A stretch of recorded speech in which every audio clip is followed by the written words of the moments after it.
ముందుగా prime 9 news ప్రేక్షకులందరికీ కనుమ శుభాకాంక్షలు. ఇక వార్తల్లోని వివరాలు చూద్దాం. నేడు శ్రీ సత్యసాయి జిల్లాలో ప్రధాని మోదీ పర్యటించనున్నారు.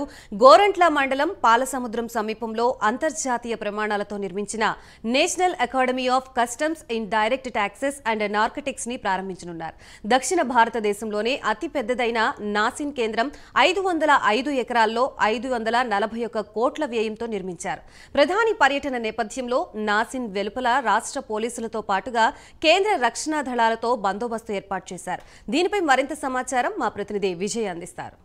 భారత ప్రధానమంత్రి నరేంద్ర మోదీ గారు సత్యసాయి జిల్లాలో పర్యటించనున్నారు. గోరంట్ల మండలం బాలసముద్రంలో ఏర్పాటు చేసిన నాసిన్ కేంద్రాన్ని అయితే ప్రారంభించనున్నారు. నేషనల్ అకాడమీ ఆఫ్ కస్టమ్స్ అనే పేరుతో నిర్మించే అకాడమీని దాదాపు 505 ఎకరాల్లో 541 కోట్ల వ్యయంతో నిర్మించారు. అయితే ప్రధాని నరేంద్ర మోదీ మధ్యాహ్నం 1:30 ఢిల్లీ ఎయిర్పోర్ట్ ద్వారా బయలుదేరి 3 గంటలకు సత్యసాయి జిల్లా పుట్టపర్తి ఎయిర్పోర్ట్ అయితే చేరుకున్నారు. ఇక్కడి నుంచి ప్రత్యేక హెలికాప్టర్ ద్వారా పాలసముద్రంలోని నాసిన్ కేంద్రాన్ని అయితే చేరుకోనున్నారు. 3:30 ఏర్పాటు చేసిన ఈ ప్రారంభోత్సవ కార్యక్రమంలో నరేంద్ర మోదీ గారితో పాటు రాష్ట్ర ముఖ్యమంత్రి జగన్మోహన్ రెడ్డి గారు కూడా పాల్గొనున్నారు. జగన్మోహన్ రెడ్డి గారు 12:30 విజయవాడ ఎయిర్పోర్ట్ నుంచి 1:30కి కడప ఎయిర్పోర్ట్కి చేరుకున్నాడు. కడప ఎయిర్పోర్ట్ నుంచి ప్రత్యేక హెలికాప్టర్లో పాలసముద్రం నాసిన్ కేంద్రాన్ని సందర్శించనున్నారు. పోలీస్ యంత్రాంగం పటిష్ట బందోబస్తు ఏర్పాటు చేసింది. అయితే నాసిన్ ఇక్కడైతే ముఖ్యంగా జీఎన్సీ, కస్టమ్స్, సెంట్రల్ ఎక్సైజ్, సేవా పన్నులు, మాదక ద్రవ్యాల నియంత్రణ, anti money laundering, cyber security తదితర అంశాలపై శిక్షణ అయితే ఈ నాసిన్ ద్వారా ఇవ్వనున్నారు. అయితే ముఖ్యంగా దక్షిణ భారతదేశంలో అతిపెద్ద కేంద్రంగా నాసిన్ అనేది ఏర్పాటు కానుంది.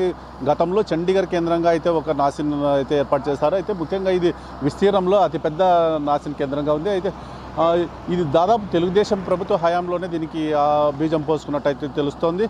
ముఖ్యంగా ఇప్పుడు దాదాపు కరువు ప్రాంతమైన అనంతపురం జిల్లాలో ఇలాంటి నాసిన్ కేంద్రం రావడం నిజంగా రాయలసీమ వాసులకైతే నిజంగా అదృష్టం గొప్పగా అని చెప్పుకోవచ్చు. ఇప్పటికే వెనుకబడిన అనంతపురం జిల్లాలో కియా అయితేనేమి, బెల్ అయితేనేమి కంపెనీలు రావడంతో ఇక్కడ దాదాపు వలసలు అనేవి పూర్తి తగ్గిపోయి ఉన్నారు. ఇది మరీ నాసిన్ రావడంతో మరింత ఇది ఐటీ హబ్గా మారే విధంగా అయితే అనంతపురం జిల్లా చరిత్ర పుటల్లోకి ఎక్కబోతుంది. ప్రధాని నరేంద్ర మోడీ పర్యటన సందర్భంగా అయితే ఎటువంటి రాజకీయ నాయకులు కానీ మీడియాను కానీ నాసిన్ కేంద్రానికి అయితే అలో చేయట్లేదని అయితే తెలుస్తుంది. అలాగే నరేంద్ర మోదీ ఒకరోజు పర్యటన 3:30 నుంచి 5 గంటల వరకు కొనసాగనుంది. అయితే దాదాపు ఈ మధ్యకాలంలో దాదాపు నాసిన్ కేంద్రంలో ఏర్పాటు చేసిన వివిధ నూతన భవన సముదాయ కార్యక్రమాలను అయితే చేపట్టనున్నారు. తదనంతరం దగ్గరలోని ప్రతిష్టాత్మక లేపాక్షి ఆలయాన్ని కూడా నరేంద్ర మోదీ సందర్శించినట్లయితే తెలుస్తోంది. కెమెరామెన్ శర్మ